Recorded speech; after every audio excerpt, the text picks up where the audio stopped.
Imagine this. It's the night of March 3rd, 2022, in a quiet mountain home in Kamas, Utah.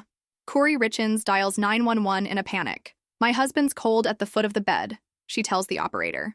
Eric Richins, 39, father of 3, is dead. Cops rush in, try CPR, but it's too late. At first they think it's an accident. Maybe Eric overdosed, but then a chilling story unfolds. Kouri, the grieving wife, the mom who'd later write a children's book about coping with loss, is now the prime suspect in her husband's death, accused of slipping fentanyl, a drug 100 times stronger than morphine, into his drink. This isn't a tale of family tragedy. It's a calculated murder wrapped in secrets. Eric Richins wasn't a drug addict.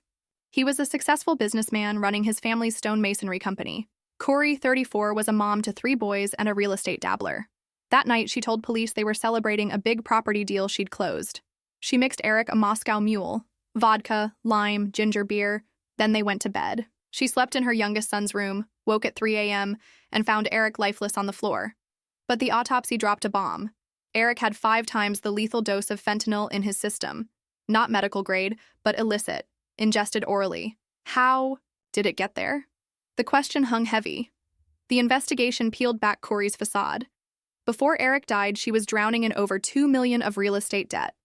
Eric didn't know she'd secretly taken out 6 life insurance policies on him worth nearly $3 million. In January 2022, she'd forged his signature for an extra $100,000 policy. Eric's family suspected her from the start. They recalled him saying, "If anything happens to me, watch Kouri." Years back, on a trip to Greece, he thought she spiked his drink. Then, on Valentine's Day 2022, weeks before his death, Eric ate a sandwich Kouri bought from a local diner. One bite, he broke out in hives, struggled to breathe, had to use his son's EpiPen and down Benadryl to survive. He called a buddy. "I think my wife just tried to kill me." The evidence tightened. A housekeeper, Carmen Lauber, told cops Kouri bought fentanyl from her, twice. First time, before Valentine's, 30 pills for $900. Eric lived.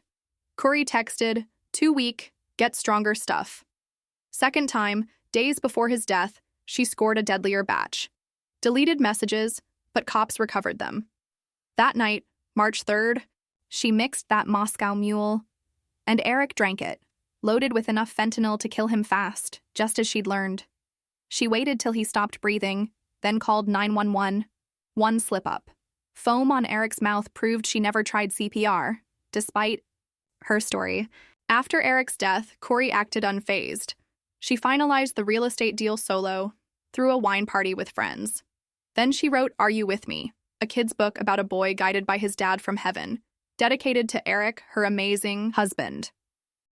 In April 2023, she hit TV shows, tearfully pitching her book, mourning her sudden loss.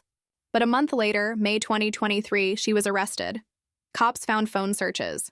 How much fentanyl kills? Luxury prisons in America? How long till insurance pays after a death certificate? Kouri denied it, claimed Eric accidentally took laced drugs. Eric's family scoffed. He never touched hard stuff beyond THC gummies. Now, March 2025, Kouri faces trial on 11 charges, from first-degree murder to insurance fraud. An August 2024 preliminary hearing sent her to full trial. Despite her lawyers arguing the evidence is shaky, Eric's family, his sisters and dad, pushed the case, hiring private investigators to force police action. They say Kouri didn't just kill for money. She tried to cut them off from their nephews. She's still in jail, no bail. That book, once a comfort for her kids, now damns her. A perfect disguise for a cold-blooded plan. This case leaves big questions.